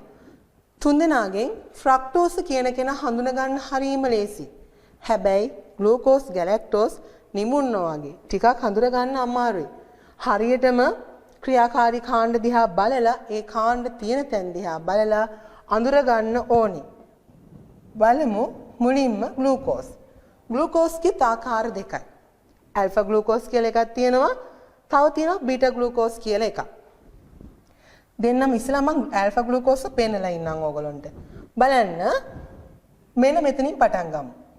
මෙන්න මේ හරිය. මේ තියෙන කාබන්. ඇත්තටම මෙතන කාබන් තියෙනවා. නමුත් අපි හැම වෙලේම කාබන් කියන එක ලියන්න යන්නේ නැහැ. කාබන් 6ක් තියෙන්න ඕනේ. 1යි 2යි 3යි 4යි 5යි 6යි. ඔන්න කාබන් 6යි. ගණන් කරලා බලන්න හයිඩ්‍රජන් 12ක් තියෙනවා ඔක්සිජන් 6ක් තියෙනවා. මෙන්න මේ කාණ්ඩ තියෙන තැන් මතක තියාගන්න ඕන. එහෙම මතක තියාගෙනයි මේ අණු අපි මතක තියාගන්නේ. මෙන්න මෙතන ඉන්න කාබන්ට අපි දෙනවා අංක 1. එයාට කියනවා පළමු කාබන්. මෙයා දෙවන කාබන්, තුන්වන, හතරවන, පස්වන, හයවන කාබන්. ඔය විදිහට කාබන් 6යි. එතකොට මේ කාබන් 6 පළවෙනි කාබන් වල හයිඩ්‍රජන් උඩට OH තලයෙන් පහළට. මෙයාට කියන්නේ ඇල්ෆා ග්ලූකෝස්. මම නම් මතක තියාගන්නේ මෙහෙමයි. HOH HOH OHH HOH. මෙයාව තනියෙන් අඳින්න පුරුදු වෙන්න. එතකොට හඳුන ගන්න ලේසි. නැත්නම් විභාගෙදී එකපාර දැක්කම මෙයා මේ ඇල්ෆා ග්ලූකෝස් කියලා අපි කාටවත් කියන්න බෑ. මං කියවනේ බීටා ග්ලූකෝස් කියලා එක්කෙනෙක් ඉන්නවා, ගැලැක්ටෝස් කියලා ඉන්නව නේද? ඔය හතරම එක විදිහයි. එතකොට මතක තියාගන්න මේ විදිහට උඩින් පටන් ගන්න හැම වෙලේම HOH HOH OHH HOH. Glucose alpha glucose අණුව මතක තියාගත්තා නම් ප්‍රමාණවත්. ඔන්න ඇල්ෆා ග්ලූකෝස් අණුව. පළවෙනි කාබන් වල OH කාණ්ඩය කොහෙද තියෙන්නේ? තලයෙන් පහළට. දෙවෙනි එකෙත් OH තලයෙන් පහළට, තුන්වෙනි එකිනාගේ තලයෙන් ඉහළට, හතරවෙනි එකිනාගේ තලයෙන් පහළට. මෙයා ගැන එච්චර මතක තියාගන්න අවශ්‍යතාවයක් නැහැ. මෙන්න මේ කාණ්ඩ ටික මතක තිබ්බනම් හොඳටම ප්‍රමාණවත්. බීටා ග්ලූකෝස් වලදී පොඩි වෙනස්කමක් වෙනවා. මේ බලන්න. මෙතන තිබ්බ OH එක තලයෙන් ඉහළට යනවා. ඉහළට ගියපු ගම අනිත් කිසිම දෙයක් වෙනස් වෙන්නේ නැහැ. පළවෙනි කාබන් වල OH එක තලයෙන් ඉහළට ගියපු ගමන් එයාට කියනවා බීටා ග්ලූකෝස් කියලා. දැන් අහන්න පුළුවන් ඇල්ෆා සහ බීටා ග්ලූකෝස් අතර වෙනස්කම. එතකොට කොහොමද අපි කියන්නේ? ග්ලූකෝස් අණුවෙහි පළවෙනි කාබන්හි OH තලයෙන් පහළට නම් එයා ඇල්ෆා ග්ලූකෝස් ලෙසත් OH තලයෙන් ඉහළට නම් එයා බීටා ග්ලූකෝස් ලෙසත් හැඳින්වේ කියලා අපි කියනවා. ඔක තමයි අපේ ආදි දැක්වීම. හරිම පහසුයි. එකයි මං කියේ මෙයා මතක තියාගන්න. දැන් හරිනේ. දැන් මං හිතනවා ඕගොල්ලන්ට දැක්කහම ඇල්ෆා ග්ලූකෝස් බීටා ග්ලූකෝස් හඳුනා ගන්න පුළුවන් ඇති කියලා. දැන් බලමු ගැලැක්ටෝස් කියන කෙනා. මොකක්ද එයාගේ වෙනස? මං අර කියපු විදිහට පාඩම් කරගත්තා නම් ලේසි. HOH එයාගේ තියෙනවනේ. HOH මම ග්ලූකෝස් ගැන මතක් කර යන්නේ. HOH OHH HOH. හැබැයි බලන්න මෙතන HOH කියන තමයි තිබුණේ ග්ලූකෝස් වල. ආයෙ පෙන්නනම් මම අරගෙන මේ බලන්න ග්ලූකෝස් අණුවේ හතරවෙනි කාබන් වල OH එක තිබුණේ කොහෙද? යට. හයිඩ්‍රජන් උඩ තිබුණේ. හැබැයි ගැලැක්ටෝස් වල හතරවෙනි කාබන් වෙද්දි මොකද වෙලා තියෙන්නේ? OH එක උඩට ගිහිල්ලා හයිඩ්‍රජන් පහළට ඇවිත් තියෙනවා. ඕක තමයි යාගේ තියෙන වෙනස්කම. ඉතුරු ටික ඔක්කොම එක වගේ. ඇල්ෆා ග්ලූකෝස් විදිහමයි. හැබැයි හතරවෙනි කාබන් වල OH එක තලයෙන් උඩට ගිය ගමන් එයාට කියනවා ඇල්ෆා ගැලැක්ටෝස් කියලා. බීටා ගැලැක්ටෝස් මතක තියාගන්නේ කොහොමද? ඇල්ෆා ග්ලූකෝස් වගේ නෙමෙයි. මොකද්ද වෙන්නේ? බීටා ග්ලූකෝස් වගේ. ඒ කියන්නේ පළවෙනි කාබන් වලත් OH එක පළවෙනි කාබන් වලත් OH එක තලයෙන් ඉහළට, හතරවෙනි කාබන් වලත් OH එක තලයෙන් ඉහළට. පැහැදිලිද බලන්න? ග්ලූකෝස් අණුවෙන්මයි මතක තියාගන්න. නැත්නම් එහෙම මේ අණු හතරම මතක තියාගන්න වෙනවනේ අපිට මේ බලන්න. මෙන්න මෙතන තැන් දෙකක් වෙනස් වෙනවා. මම ග්ලූකෝස් අණුව ටිකක් පෙන්නලා එයාගෙන් ඉතිරි 7 දෙනා විස්තර කරන්නම්. ඇල්ෆා ග්ලූකෝස් කොහොමද තියෙන්නේ? මෙන්න මේ විදිහට. මෙයාව මතක තියාගන්න. බීටා ග්ලූකෝස් එද්දී මෙයා උඩ යට මාරු වෙනවා. පළවෙනි කාබන් වල කාණ්ඩ දෙක උඩ යට මාරු වෙනවා. එතකොට එයා බීටා ග්ලූකෝස්. හරි නේද? ඇල්ෆා ගැලැක්ටෝස් වෙද්දී මේ කිසිම දෙයක් මාරු වෙන්නේ නැහැ. හතරවෙනි කාබන් වල විතරක් උඩ යට මාරු වෙනවා. OH උඩට යනවා, හයිඩ්‍රජන් පහළට යනවා. එහෙම වුණොත් එයා ඇල්ෆා ගැලැක්ටෝස්. බීටා ගැලැක්ටෝස් වලදී පළවෙනි කාබන් වලයි හතරවෙනි කාබන් වලයි දෙකේම OH තලයෙන් උඩට ගිහිල්ලා හයිඩ්‍රජන් පහළට එනවා. එතකොට එයාට නමක් කියනවා බීටා ගැලැක්ටෝස් කියලා. ඔය විදිහට ඇල්ෆා ග්ලූකෝස් ආශ්‍රයෙන් ඉතුරු 3 දෙනාව මතක තියාගන්න. නැත්නම් එහෙම විභාගෙදී හඳුන ගන්න අමාරු වෙයි. දැන් අපි බලමු ඇල්ෆා ගැලැක්ටෝස් සහ බීටා ගැලැක්ටෝස් අතර තියෙන වෙනස්කම. මේ දෙන සංසන්දනය කරොත් මෙයාගේ වෙනස්කම දරුවනේ මේ දෙන්නම ටිකක් එක වගේ. නිල් පාට කාණ්ඩ දෙකේ මම මේ නිල් පාටින් පාට කරලා තියෙන දෙකත් එක විදිහටනේ තියෙන්නේ නේද? හැබැයි මෙතන බලන්න පළවෙනි කාබන් වල OH තලයෙන් පහළට. මෙයාගේ පළවෙනි කාබන් වල OH තලයෙන් ඉහළට. එහෙනම් අපි කියනවා ඇල්ෆා ගැලැක්ටෝස් වල පළමු කාබන් හි OH තලයෙන් පහළටත් බීටා ගැලැක්ටෝස් වල පළමු කාබන් හි OH තලයෙන් ඉහළටත් පවතී කියලා. දැන් බලමු ෆ්‍රක්ටෝස්. මෙයා ගැන මම ලොකුට ඉස්සර කරන්නේ මොකද මෙයාව අඳුර ගන්න හරි ලේසි. මොකද්ද ලේසිය මෙයාගේ? බලන්නකෝ. මේ අණු පංචාස්ත්‍රාකාරයි. නේද? අර දෙන්නා වගේ අර හත් දෙන්නා වගේම නෙමෙයි. ෆ්‍රක්ටෝස් කියන කෙනා අඳුන ගන්න හරිම ලේසි. භාගෙදී පංචාස්ත්‍රාකාර අණුව. මෙයාගේ පළවෙනි කාබන් කොතනද තියෙන්නේ? දැන් ඔන්න ඕගොල්ලෝ අර කලින් පුරුද්දට කියයි මෙතන තමයි පළවෙනි කාබන් තියෙන්නේ කියලා. මේකේ මෙතන නෙවෙයි පළවෙනි කාබන් තියෙන්නේ. මෙන්න මේ ස්ථානේ. මෙතනිනුයි පටන් ගන්න. මේ 1 2 3 4 5 6. මෙයාගේ තියෙනවා ඇල්ෆා බීටා කියලා ආකාර දෙකක්. ඇල්ෆා වලදී වෙන්නේ දෙවනි කාබන් වල OH තලයෙන් පහළට. අර්ථ දැක්වීම බලන්න. පළවෙනි කාබන් වල නෙමෙයි දෙවනි කාබන් වල OH තලයෙන් පහළට නම් ඇල්ෆා ෆ්‍රක්ටෝස් ලෙස හැඳින්වේ. දෙවනි කාබන් වල OH තලයෙන් ඉහළට නම් බීටා ෆ්‍රක්ටෝස් ලෙස හැඳින්වේ. ඔය විදිහට අපිට ඇල්ෆා ෆ්‍රක්ටෝස් සහ බීටා ෆ්‍රක්ටෝස් කියන දෙන්නා අර්ථ දක්වන්න පුළුවන්. දැන් අපි යමු ඩයිසැකරයිඩ වලට. ඩයිසැකරයිඩයක් කියලා කියන්නේ දරුවනේ මොනොසැකරයිඩ අණු දෙකක් එකතු වීමෙන් සෑදෙන අණුවකට. අපෙන් ඇහුවොත් අපි කියනවා ඩයිසැකරයිඩ යනු මොනොසැකරයිඩ අණු දෙකක් ග්ලයිකොසිඩික් බන්ධනයකින්. මේ දෙන සම්බන්ධන බන්ධනයට කියන විශේෂ නම මොකද්ද? ග්ලයිකොසිඩික් බන්ධනය. එහෙනම් ග්ලයිකොසිඩික් බන්ධනයකින් සම්බන්ධ වීමෙන් සෑදෙන අණුව අපි කියනවා ඩයිසැකරයිඩය කියලා. එතකොට මේ ඩයිසැකරයිඩ වල ගුණ කොහොමද අපි කතා කරන්නේ? අර ඉස්සෙල්ලා වගේ උදාහරණ දෙකක් ගමු. ඩයිසැකරයිඩ වල ගුණ කතා කරද්දී එකක් තමයි ඩයිසැකරයිඩ වල ගුණ කතා කරනකොට මතක් කරගන්න අමුණපු පබළු ඇට දෙකක්. පබළු ඇට දෙකක්. දෙන්නෙක් නේ. තව උදාහරණයක් තමයි සුක්‍රෝස්. එහෙම නැත්නම් සීනි. සීනි ගැන මතක තියාගෙන ගුණ ටික කියන්නත් පුළුවන්. අර පබළු ඇට දෙක මතක් කරගෙන ගුණ ටික කියන්නත් පුළුවන්. මෙතනදී ඇත්තටම අපි කියනවා ඩයිසැකරයිඩ හැදෙන්නේ මොනොසැකරයිඩ අණු දෙකක් එකතු වීමෙන්. අණුක සූත්‍රය CnH2n ඍණ 2 ON ඍණ 1. එහෙම නැත්නම් අර කලින් අණුවමයි CnH2H2ON n වෙනුවට n ඍණ 1 ඇවිත් තියෙනවා. මෙයාගේ මතක තියාගත්තම ලේසි. දැන් ඔයගොල්ලෝ දැක්කා මොනොසැකරයිඩ නම් CnH2ON කියලා ආවේ. මෙයාගේ එන්නේ CnH2O n ඍණ 1. ඒ විදිහට ලියන්න පුළුවන්. සීනි ගත්තොත් ජලයේ දිය කරන්න පුළුවන්. ජලයේ දිය වෙනව නේද? හරි. එහෙනම් ජල ද්‍රාව්‍ය වේ. සීනි අපි අතින් අලලා බැලුවොත් ස්පටික විදිහට අපේ අතට අහු වෙනවා. එහෙනම් අපි කියනවා ස්පටික බවට පත් කළ හැකි. සීනි පැණි රසක් තියෙනවා. එහෙනම් අපි කියනවා ඩයිසැකරයිඩ පැණි රසක් සහිත අණු විශේෂයකි. ජල විච්ඡේදනය කළ හැකි. මං කියවනේ ජල විච්ඡේදනය කරනවා කියන්නේ පබළු ඇට දෙක ගලවන්න පුළුවන්. ගලවලා පබළු ඇට දෙක අපිට ආයි ගලවලා වෙන කරන්න පුළුවන්. එහෙනම් මතක තියාගන්න මේ විදිහට ජල විච්ඡේදනය කළ හැකි. මම මොනොසැකරයිඩ වලදී කිව්වා පබළු ඇටේ මොනොසැකරයිඩ කියන්නේ තනි පබළු ඇට යන්නේ. ඒක තවදුරටත් කඩන්න බෑ. ඒ කියන්නේ ජල විච්ඡේදනය කරන්න බෑ.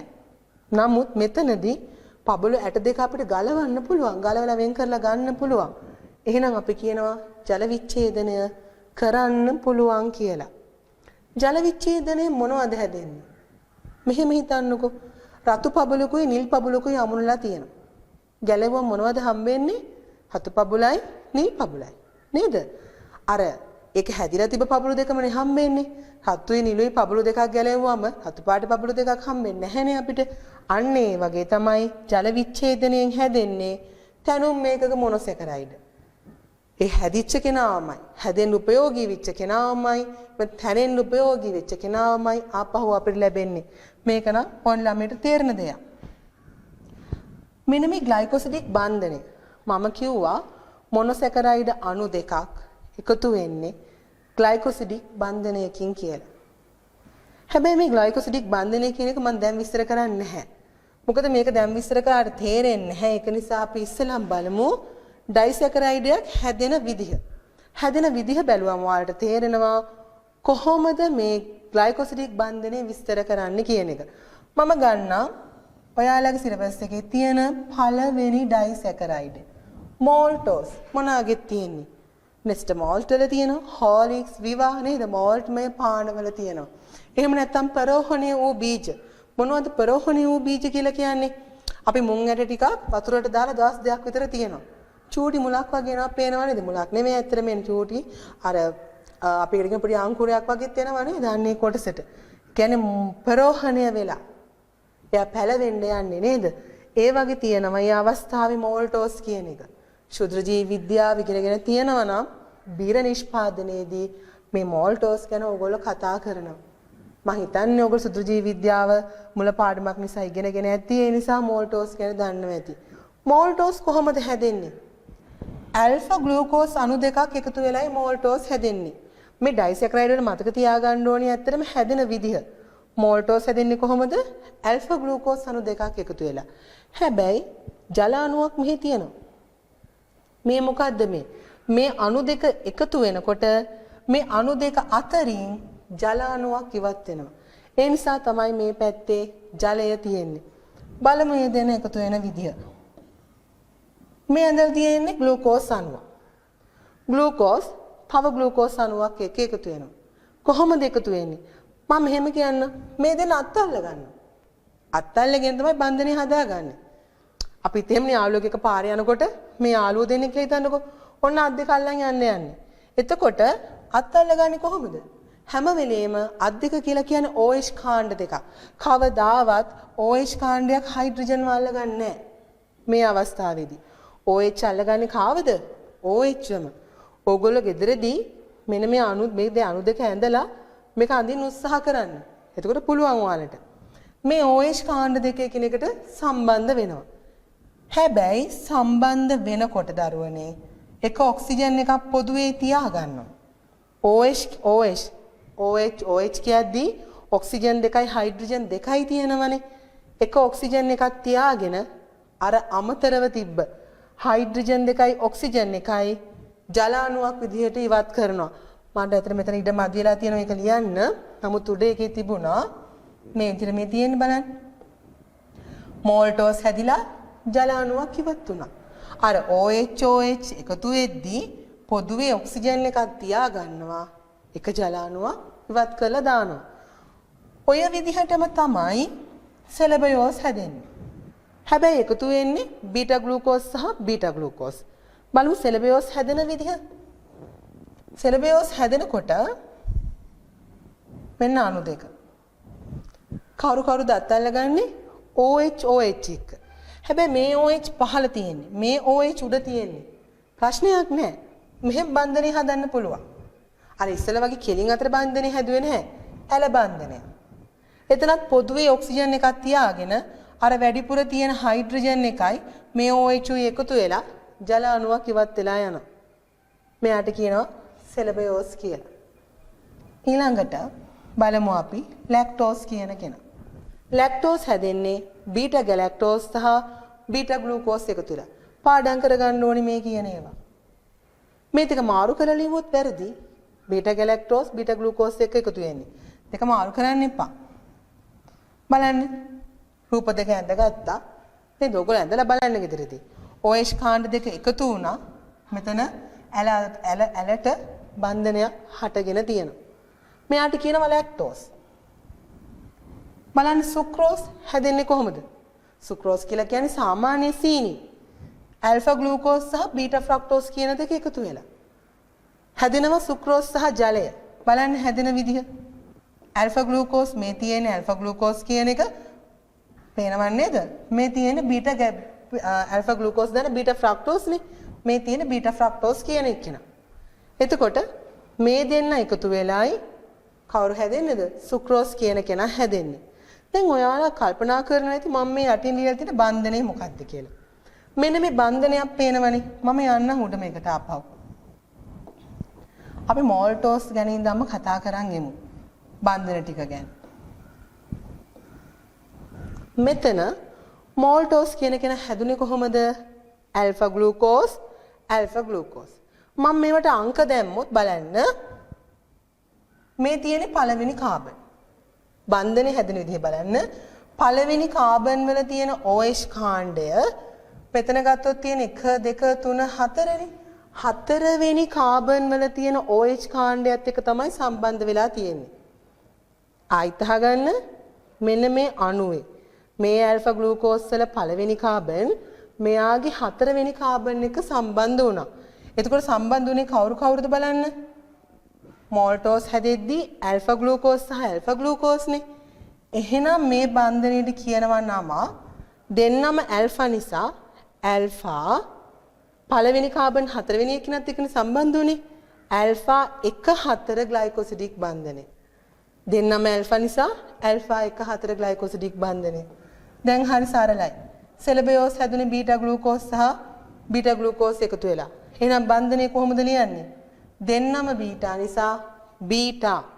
එයාගේ 1 සහ 4 නේ එකතු වෙලා තියෙන්නේ නේද? බීටා 1,4 ග්ලයිකෝසිඩික් බන්ධනය. තුන්වෙනි එක්කෙනා. බීටා ගැලැක්ටෝසුයි බීටා ග්ලූකෝසුයි එකතු වෙන්නේ. එතකොට කොහොමද යාව ලියන්නේ? එයාගෙත් බලන්න 1,4යි. 1,4යි එකතු වෙලා තියෙන්නේ. ඒ නිසා බීටා 1,4 ග්ලයිකෝසිඩික් බන්ධනය. ඔන නම් කරනම් බන්ධනේ ලියන්න පුළුවන්. මේ බන්ධනය අහනවා ඔයගොල්ලෝගේ. බීටා 1,4 ග්ලයිකෝසිඩික් බන්ධනය. සුක්‍රෝස් වලදී කොහොමද? බීටා 1,2 ග්ලයිකෝසිඩික් බන්ධනය. මෙතන මේ ඇත්තටම බීටා නෙමෙයි. දැන් මේ ඇල්ෆා ග්ලූකෝසුයි බීටා ෆ්‍රක්ටෝසුයි එකතු වෙලා තියෙන්නේ. එතකොට දැන් අර කලින් ඒ වගේ අපි දෙන්නම ඇල්ෆා නිසා තමයි ඉස්සරහට ඇල්ෆා දැම්මේ. දෙන්නම් බීටා වුණොත් බීටා දැම්මා. හැබැයි මෙයාගේ ඇල්ෆායි බීටායි දෙන්නෙක් සම්බන්ධ වුණ නිසා අපිට එක එක්කිනා වෙන වෙනම කියන්න වෙනවා. ඇල්ෆා ග්ලූකෝස් වල පළවෙනි කාබන් මේ ඉන්නේ පළවෙනි කාබන්. එහෙනම් ඇල්ෆා 1. බීටා ෆ්‍රක්ටෝස් වල මේ අණුව හරවලා ඇඳලා තියෙන්නේ මං මෙහෙම තිබ්බා. ඕගොල්ලන්ට සාමාන්‍ය උඩම කොටස මෙහෙම ඇඳපු අණුව මම දැන් මේ පැත්තට හරවලා ඇඳලා තියෙන්නේ. මේ තියෙන්නේ ඇත්තටම බීටා 2. ඒ කියන්නේ දෙවෙනි කාබනුයි මේ සම්බන්ධ වෙලා තියෙන්නේ. ඒ නිසා යාට කියනවා බීටා 2. Alpha 1 beta 2. සමහර ළමයි ලියනවා බීටා 5 කියලා. ඒක වැරදි. බීටා 4 කියලා ලියුවොත් ඒකත් වැරදි. හොඳට මතක තියාගන්න ඇල්ෆා 1 බීටා 2 ග්ලයිකෝසිඩික් බන්ධනය. දැන් මම හිතනවා ඕගොල්ලන්ට ග්ලයිකෝසිඩික් බන්ධනය කියන එකේ නම් කරනම ලියා ගන්න පුළුවන් කියලා. අපි දැන් බලමු අපි අතහැරපු කොටස. මම කලින් කිව්වනේ ඕගොල්ලන්ට ග්ලයිකෝසිඩික් බන්ධනයේ අර්ථ දැක්වීම පස්සේ කරමු කියලා නේද? ඔන්න දැන් ඒක උගන්වන්නයි යන්නේ. මේ තියෙන ග්ලයිකෝසිඩික් බන්ධනය. නම අමතක කරන්නකෝ යාගේ. ඇල්ෆා 1,4ද බීටා 1,4ද ඒක ඕනේ නැහැ. ග්ලයිකෝසිඩික් බන්ධනය කියලා කියන්නේ මොකක්ද කියලා බලමු. අර්ථයක් වන්න එනවා. අහනවා විභාගෙදී ග්ලයිකෝසිඩික් බන්ධනය කියන්නේ මොකක්ද කියලා. මොකක්ද ඇත්තටම ග්ලයිකෝසිඩික් බන්ධනය කියන්නේ? බලන්න මෙන්න මේ මොනොසැකරයිඩයේ එක් මොනොසැකරයිඩයක OH කාණ්ඩය. හරි නේද බලන්න? එක් මොනොසැකරයිඩයක OH කාණ්ඩය තවත් මොනොසැකරයිඩයක OH සමග සම්බන්ධ වීමෙන් අයි පාරක් අහගන්න එක් මොනොසැකරයිඩයක OH කාණ්ඩය තවත් මොනොසැකරයිඩයක OH කාණ්ඩය සමග සම්බන්ධ වීමෙන් ජල අණුවක් ඉවත් වීමෙන් ජලය ඉවත් වුණානේ ජල අණුවක් ඉවත් වීමෙන් සෑදෙන බන්ධනය ග්ලයිකෝසිඩික් බන්ධනය වේ.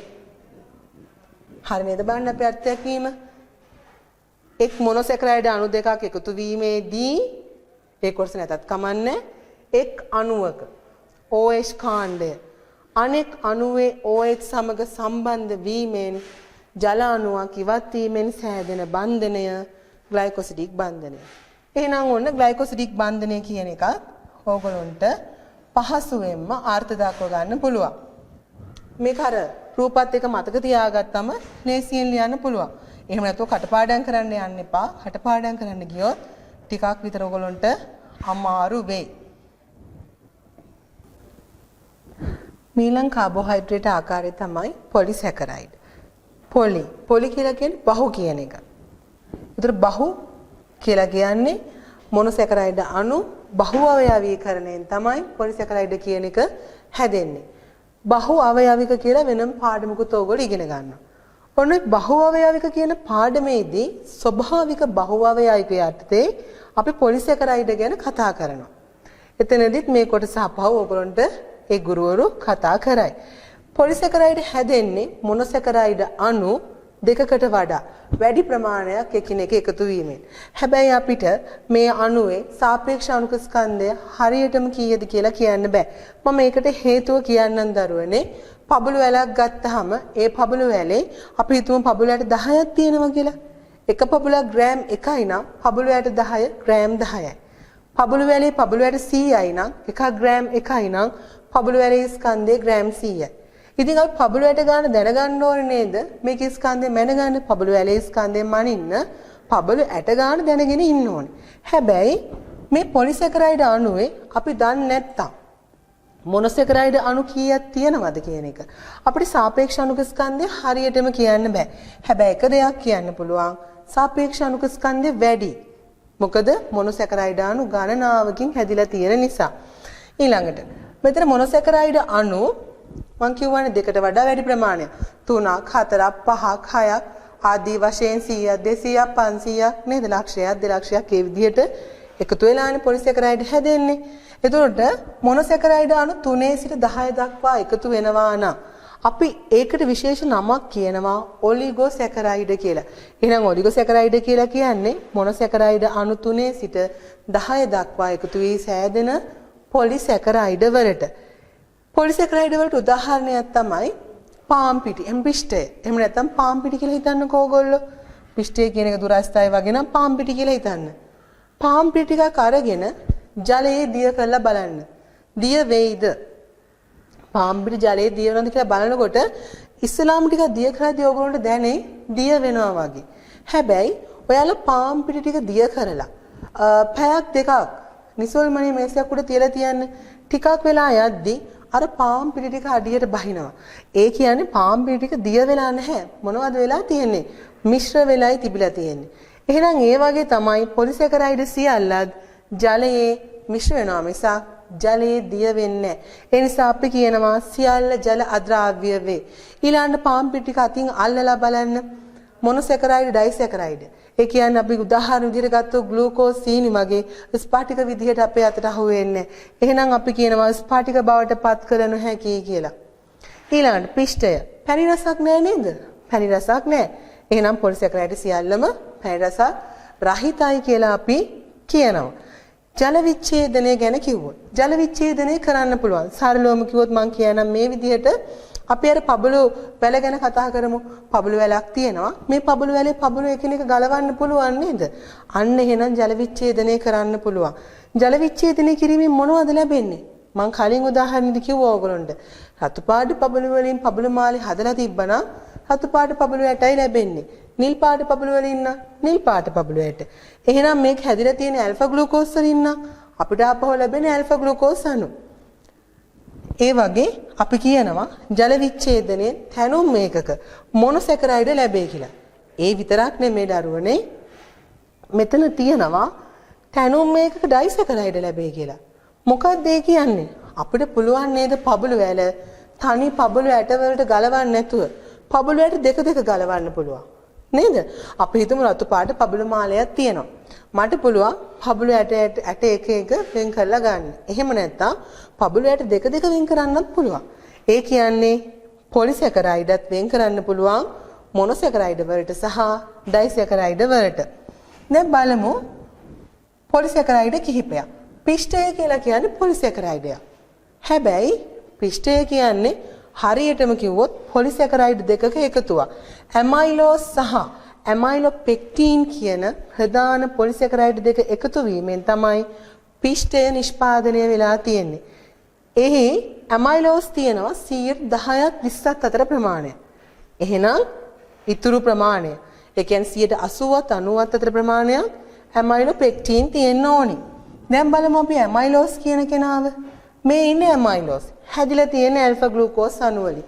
ඇල්ෆා ග්ලූකෝස් අණු රේඛීයව මේ මන් තුනයි ඇඳලා පින්නලා තියෙන්නේ දිගට එකතු වීමෙන් ඇමයිලෝස් කියන එක හැදිලා තියෙනවා. ඇමයිලෝපෙක්ටින් ගත්තොත් එයා හැදිලා තියෙන්නේ ඇල්ෆා ග්ලූකෝස් අණු වලින්. හැබැයි ඇල්ෆා ග්ලූකෝස් අණු රේඛීයව එකතු වීමෙන් විතරක් නෙමෙයි.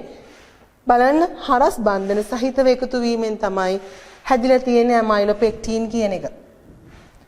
මෙන්න මේ ඇමයිලෝස් වල මේ තියෙන බන්ධන වලට අපි කියනවා ග්ලයිකොසිඩික් බන්ධන කියලා. ඩයිසැකරයිඩ් වල වගේම මෙයත් ඕනනම් නාමකරණය කරන්න පුළුවන්. සම්බන්ධ වෙලා තියෙන ඇල්ෆා ග්ලූකෝස් නිසා ඒ ග්ලයිකොසිඩික් බන්ධනය අපි ලියන්නේ ඇල්ෆා කියලා. ඇල්ෆා 1 4. පළවෙනි කාබන් එක හතරවෙනි කාබන් සම්බන්ධ වෙලා තියෙන්නේ. එහෙනම් මේ තියෙන බන්ධන ඔක්කොම ඇල්ෆා 1 4 ග්ලයිකොසිඩික් බන්ධන. ඊළඟට බලමු ඇමයිලෝපෙක්ටින් වල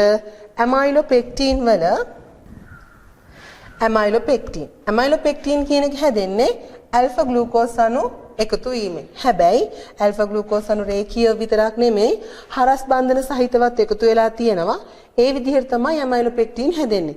මම මේ ඇමයිලෝපෙක්ටින් එක්කම තව එක්කෙනෙක්ව විස්තර කරන්න ග්ලයිකෝජන්.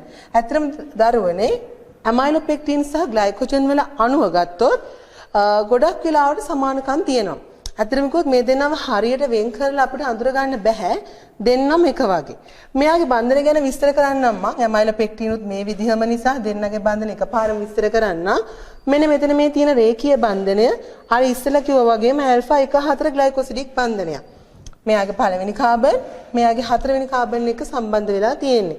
හැබැයි මෙතනදී බලන්න. මෙතනදී 1 2 3 4 5 6 6වෙනි කාබන් මෙයාගේ පළවෙනි කාබන් එක සම්බන්ධ වෙලා.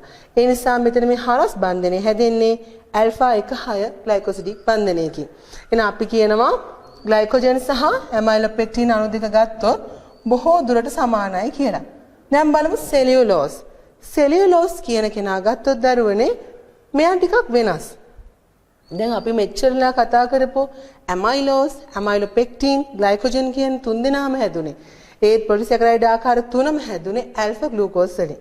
හොඳට මතක තියාගන්න සෙලියුලෝස් නිෂ්පාදනය වෙන්නේ නැත්නම් හැදෙන්නේ බීටා ග්ලූකෝස් වලින්. එතකොට මෙයාගේ බන්ධනය අපි ගත්තොත් එහෙම තියෙන්නේ බීටා 1 4 ග්ලයිකොසිඩික් බන්ධනය. පළවෙනි කාබන් හතරවෙනි කාබන් එකයි සම්බන්ධ වුනේ. හැබැයි බීටා අණුනේ. ඒ නිසා බීටා 1 4 ග්ලයිකොසිඩික් බන්ධනයක් තමයි දකින්න තියෙන්නේ. දැන් අපි කතා කරලා අවසන් කරා කාබෝහයිඩ්‍රේට් වල ප්‍රධාන ආකාර තුන. මොනොසැකරයිඩ්, ඩයිසැකරයිඩ් සහ පොලිසැකරයිඩ්. දැන් අපි කතා කරන්න යන්නේ කාබෝහයිඩ්‍රේට් වල වැදගත්කම. වැදගත්කම කතා කරද්දී මුලින්ම කතා කරමු මිනිස්සුන්ට, සත්තුන්ට, එහෙම නැත්නම් ජෛව විද්‍යාත්මක වැදගත්කම. අපි ගත්තොත් කාබෝහයිඩ්‍රේට් වලින් අපේ සිරුරට ශක්තිය සපයනවා. ඒක නිසා ඇත්තටම අපේ සිරුරේ කාබෝහයිඩ්‍රේට් වලින් ශක්තිය සැපයීම හේතුවෙන් ප්‍රෝටීන සහ ඉතුරු දේවල් වලට හැකියාව ලැබිලා තියෙනවා අපේ සිරුරේ තියෙන අනෙක් කටයුතු සිද්ධ කරන්න. මම මෙතන ඔක්කොම ටික ලියලා නැහැ. මම තව දේවල් මතක් කරන්නම්. රයිබෝස් වගේ මොනොසැකරයිඩ් RNA හැදීමට දායක වෙනවා. ඩීऑක්සිරයිබෝස් වගේ මොනොසැකරයිඩ් DNA සෑදීමට දායක වෙනවා. ඒ විතරක් නෙමෙයි ස්නායු පටක යාමනයට මෙන්න මේ කාබෝහයිඩ්‍රේට් උදව් වෙනවා. ඒ වගේම තමයි සමහර කාබෝහයිඩ්‍රේට් තියෙනවා අන්ත්‍රයේ ආහාර ජීර්ණයට උපකාරී වෙනවා.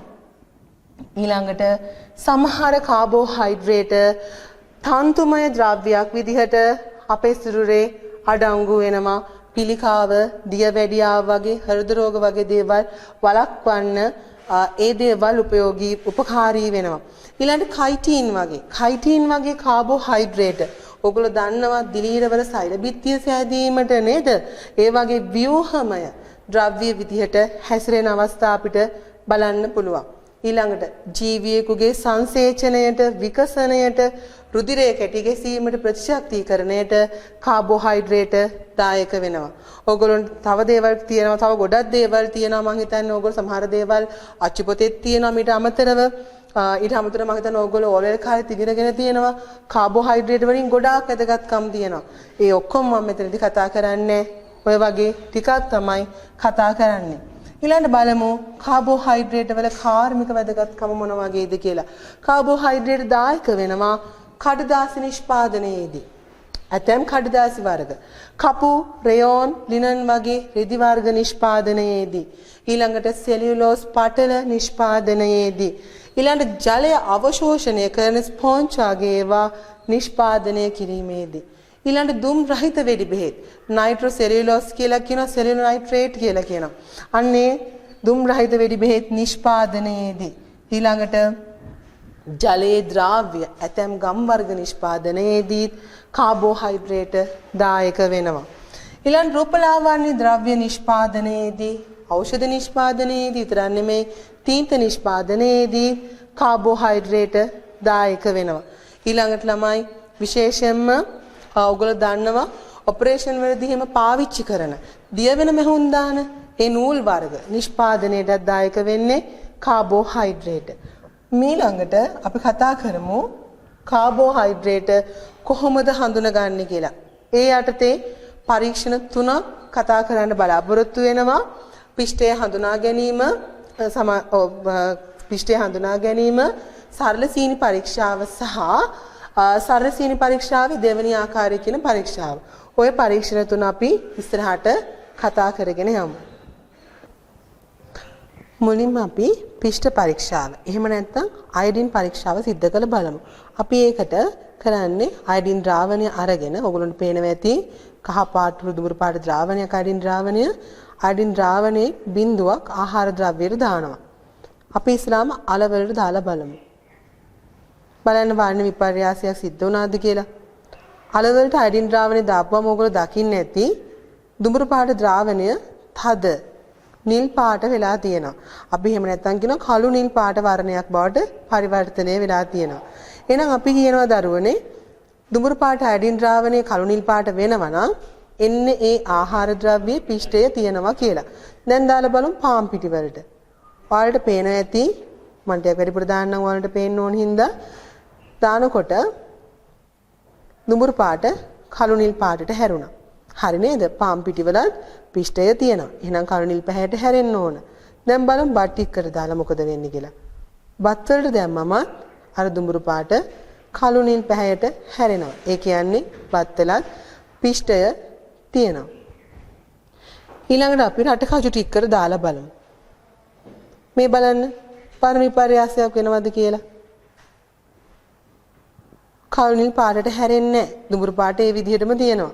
ඒ කියන්නේ රට කජු වල පිෂ්ඨය අඩංගු වෙන්නේ නැහැ. ඊළඟ ග්ලූකෝස් වලට දාලා බලමු. ග්ලූකෝස් වලට අයඩින් ද්‍රාවණය බිඳුවක් දාපුවම ඒත් වර්ණ විපර්යාසයක් අපිට දකින්න පුළුවන් වුණේ නැහැ. ඒ කියන්නේ ග්ලූකෝස් වල පිෂ්ඨය අඩංගු නැහැ. සීනි වලට දැන් මම මොකද වෙන්නේ? සීනි වලත් ඔයගොල්ලෝ දකින්න ඇති වර්ණ විපර්යාසයක් උනේ නැහැ නේද? දුඹුරු පාට ඒ විදිහටම තිබුණා. එහෙනම් සීනි වලත් ඇත්තටම පිෂ්ඨය අඩංගු වෙන්නේ නැහැ. මෙන්න මේ බත් පාම් පිටි අල ඔය කියන තුනේ තමයි පිෂ්ඨය අඩංගුනේ. ඒ නිසා තමයි දුඹුරු පාට කළු නිල් පැහැයට හැරුනේ. මේ ඉතිරි ආහාර ද්‍රව්‍ය වල පිෂ්ඨය අඩංගු නැති නිසා ඒ වගේදී අයඩින් ද්‍රාවණය කළු නිල් පැහැයට හැරුනේ නැහැ. අයඩින් පරීක්ෂාව. එහෙම නැත්නම් පිෂ්ඨ පරීක්ෂාව. දැන් අපි ප්‍රැක්ටිකල් එක කරානේ නේද? බලමු කොහොමද ආයි කරන්න කියලා මම විස්තර කරන්නම්. අපි ආහාර ද්‍රව්‍යයක් මතට දුඹුරු පැහැති අයඩින් ද්‍රාවණයේ බිඳුවක් දානවා. සාමාන්‍යයෙන් අපි ඒක දාන්නේ කොහොමද? සුදු පාට පිගන් ගඩොලක් උඩ තියලා. ඇයි අපි එහෙම දාන්නේ? අර වර්ණ විපර්යාසය හොඳට බලා ගන්න පුළුවන් වෙන්න ඕනි නිසා. දැම්මට පස්සේ මොකද්ද වෙන්න ඕනේ? මෙන්න මේ රූපේ තියනවා වගේ දුඹුරු පාට කළු නිල් පැහැයට හැරෙනවා නම් එන්න ඒ ආහාර ද්‍රව්‍යයේ පිෂ්ඨය අඩංගු වෙනවා. මම උදාහරණ කිහිපයක් ගත්තා. බලමු. බත් අපේ කරපු ප්‍රැක්ටිකල් එකෙත් තිබුණා. බත්, අල, පාම් පිටි. ඔය විදිහටම දැන් අද කරපු ප්‍රැක්ටිකල් එකේ නැති වුණාට අපිට පුළුවන් බතලත් පාවිච්චි කරන්න. ජලය පාවිච්චි කරන්න පුළුවන්. එතකොට මොකද වෙන්නේ? බත් වලට දාපුවයින් පස්සේ දුඹුරු පාට කළු නිල් වර්ණයේ බවට පරිවර්තනය වෙනවා. පාන් පිටිවලදීත් එහෙමයි. බතලවලදී, අලවලදී. ඔය කියන හතරෙන් පිෂ්ඨය අඩංගු නිසා අයඩින් ද්‍රාවණයේ දුඹුරු පාට කළු නිල් වර්ණයට වෙනස් වෙනවා. හැබැයි සීනි ජලයේ ග්ලූකෝස් වල වර්ණ විපර්යාසයක් අපිට බලා ගන්න පුළුවන් වෙන්නේ නැහැ. ඒකෙන් අපිට නිගමනය කරන්න පුළුවන් බත්, අල, පාන් පිටි සහ බතලවල පිෂ්ඨය තියෙනවා කියන එක.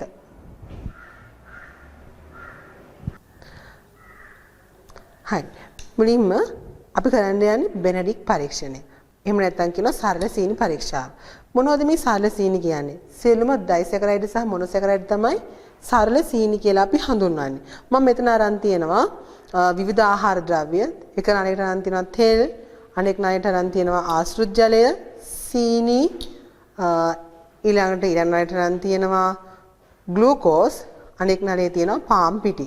මේ හැම එකක්ම මේ හැම ආහාරයක්ම ද්‍රාවණයක් බවට පත් කරගෙනයි තියෙන්නේ. ඒ කියන්නේ දිය කරලා හදාගෙන තියෙන්නේ. හැම ද්‍රාවණයකින්ම අපි අරන් තියෙනවා ඝන සෙන්ටිමීටර් 3 ගන්න. ඒ කියන්නේ මිලිලීටර් 3 ගන්න තමයි මම මැනගෙන මේ අරගෙන තියෙන්නේ. මේ තියෙන්නේ තෙල් වලින් මිලිලීටර් 3ක්. මේ තියෙන්නේ ආශ්‍රිත ජලයෙන් මිලිලීටර් 3ක්. මම මේවා ලේබල් කරගෙන තියෙනවා පැටලෙන නිසා. සීනි වලින් මිලිලීටර් 3ක්, ග්ලූකෝස් වලින් මිලිලීටර් 3ක්, ඊට පස්සේ පිටි වලින් මිලිලීටර් 3ක්. ඊට පස්සේ මම කරන්නේ මේ සියලුම පරීක්ෂණ නලවලට බෙනඩික් ද්‍රාවණයෙන් සම පරිමාවක්. ඒ කියන්නේ මිලිලීටර් 3ක් බැගින් එකතු කරනවා.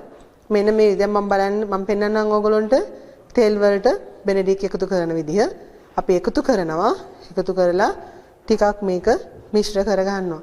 මිශ්‍ර කරලා ඊළඟට මේ තියෙන ජල තාපකයේ තියලා නිරීක්ෂණය කරන්න ඕනි.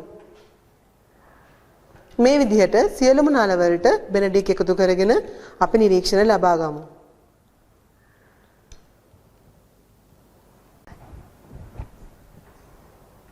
දැන් අපි පරීක්ෂණ නල සියල්ලටම ආහාර ද්‍රාවණ දැම්මා. මිලිලීටර් 3 බැගින් ඊට පස්සේ බෙනඩික් ද්‍රාවණෙත් මිලිලීටර් 3 බැගින් දාලා තියෙනවා. දාලා ජල තාපකයේ තියලා රත් කරනවා. බලමු මොකද වෙන්නේ කියන එක. ඔයගොල්ලන්ට පේනවා ඇති මේ ග්ලූකෝස් තියෙන නලය. බලන්න වර්ණය ටික ටික වෙනස් වෙනවා. නිල් පාට කොළ පාටට හැරිලා තියෙනවා. දැන් කහ පාට වීගෙන යනවා. මම තව ටිකක් වෙලා මේක ඇතුළෙම තියන්න.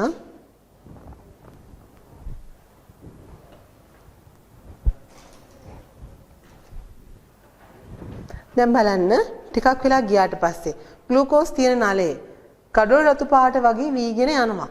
මම මේක ටිකක් වෙලා තිබ්බොත් තියලම් පෙන්නන්න ටිකක් වෙලා තිබ්බොත් මෙන්න මේ ගඩොල් රතු පාට අවක්ෂේපයක් හඩියට බහිනවා බලා ගන්න පුළුවන්. එතකොට බලමු අපි අනෙක් නල ටික සීනි.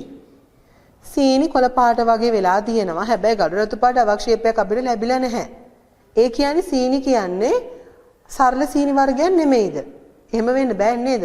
සීනි කියලා කියන්නේ ඩයිසැකරයිඩ්. මම කලින් කිව්වා සියලුම මොනොසැකරයිඩ් සහ ඩයිසැකරයිඩ් සරල සීනි කියලා නේද? එහෙනම් සීනි වලටත් ප්‍රැක්ටිකල් එක ආන්සර් කරන්න ඕනේ. හැබැයි එහෙම වෙලා නැහැ.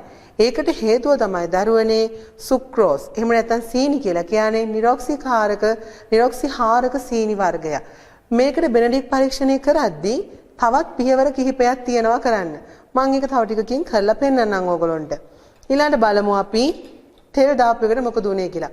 කිසිම වර්ණ විපර්යාසයක් දකින්න ලැබෙන්නේ නැහැ. ඊළඟට පිටි දාපු එක. පිටි දාපු එකේ වර්ණය වෙනස් වෙලා නැහැ. අර පිටි ටික අඩියට බැහැලා ඒක නිකන් තැඹිලා වගේ පේනවා නේද? එච්චරයි. ඊළඟ ආශ්‍රිත ජලයේ දාපු නලයේ වර්ණ විපර්යාසයක් දකින්න බෑ අපිට. අපිට වර්ණ විපර්යාස දකින්න පුළුවන් මෙතනදී ඇත්තටම ග්ලූකෝස් දාපු නලයේ විතරයි. අපි මේක ටිකක් වෙලා තියලා බලමු. ඊට අමතරව සීනි වලට ප්‍රැක්ටිකල් එක අපි හරි විදිහට ආපහු කරලා බලමු. අපි සුක්‍රෝස් සීනි සඳහා නැවත පරීක්ෂණය සිදු කරමු. මෙතනදී මම අරන් තියනවා මේ තියෙන සෝඩියම් හයිඩ්‍රොක්සයිඩ් කියන භස්මය. මේ අරන් තියෙන්නේ HCl අම්ලය. මම මුලින්ම කරන්නේ HCl වලින් බිඳුවක් විතර දාලා මේක බිඳුවක් දෙකක් විතර දාලා මාධ්‍ය ආම්ලික කරගන්නවා. ඊට පස්සේ මම ඊතර පරීක්ෂණ අයින් කරන්න. අයින් කරලා සීනි මම දැන් සීනි තියන නලේ ඔයගොල්ලෝ හොඳට පැහැදිලිව පේනවා ඇති. ටිකක් රත් කරගන්නවා.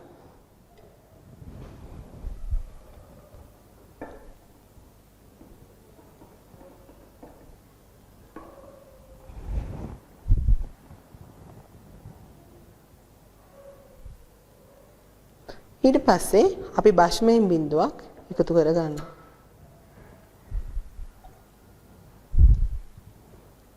ඊළඟට පෙනඩික් ද්‍රාවණය දානවා. එතරදී වෙන්නේ ආම්ලය දැම්ම ආම්ලික කරා, බෂ්මය දැම්ම උදාසීන කරා. දැන් රත් කරලා බලමු සීනි ද්‍රාවණයට මොකද වෙන්නේ කියන එක.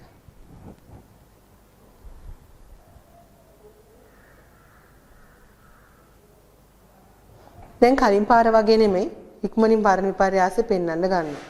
ඔයගොල්ලන්ට පේනවා ඇති කොළ පාට වීගෙන යන මෙයාට අඩිය බලන්න කොළ පාට වෙලා කහ පාටත් වෙලා දැනටම තව ටිකක් වෙලා අපි තියලා බලමු.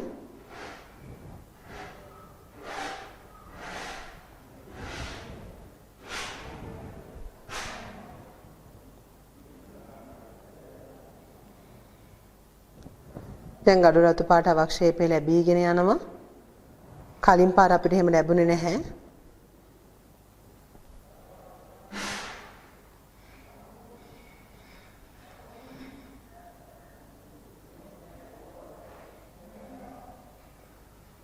දැන් ඕගොල්ලන්ට පේනවා ඇති ග්ලූකෝස් වල ප්‍රැක්ටිකල් එක වුණා වගේම ගඩොල් රතු අවක්ෂේපය ලැබෙන්න යන්නේ අපිට ගඩොල් රතු පාට බවට දැනට ද්‍රාවණය හැරිලා තියෙනවා. මම ඒ අතරේ පෙන්නනම් ඕගොල්ලන්ට ග්ලූකෝස් ප්‍රැක්ටිකල් එකේ මෙන්න මෙතන බලන්න මේක අඩිය පේනවද? මෙයාට අඩිය බැලුවොත් හොඳට මේ අඩිය බැලුවොත් අඩිය පේනවා ගඩොල් රතු පාට අවක්ෂේපයක් එකතු වෙලා තියෙනවා. ඒ විදිහටම අපි ටිකක් වෙලා නිසල්මනේ තිබ්බොත් මෙන්න මේ පරීක්ෂණ නලයේ ගඩොල් රතු පාට අවක්ෂේපයක් අපිට බලා ගන්න පුළුවන්. ඒ කියන්නේ ග්ලූකෝස් සහ සීනි කියලා කියන්නේ සරල සීනි ආකාර දෙකක්. එතකොට ආශ්‍රිත ජලයේ කිසිම දෙයක් තිබුණේ නැහැ. ඒ නිසා අපිට මේ ප්‍රැක්ටිකල් එකේ කිසිම වර්ණ පරයාසයක් පෙන්වුවේ නැහැ. පොල් තෙල් වලත් සරල සීනි තිබුණේ නැහැ. ඒ නිසා එතනදිත් අපිට නිසි වර්ණ පරයාසයක් ලබා දුන්නේ නැහැ. පාම් පිටි වලත් එහෙමයි සරල සීනි නෙමෙයි තිබුණේ පොලිසැකරයිඩ් එකක් තිබුණේ. පාම් පිටි කියලා කියන්නේ පොලිසැකරයිඩ් යන්නේ. එහෙනම් ඒකෙදිත් අපිට ප්‍රැක්ටිකල් එකේ හරියට නිවැරදි වර්ණ පරයාසයක් ලබා දුන්නේ නැහැ.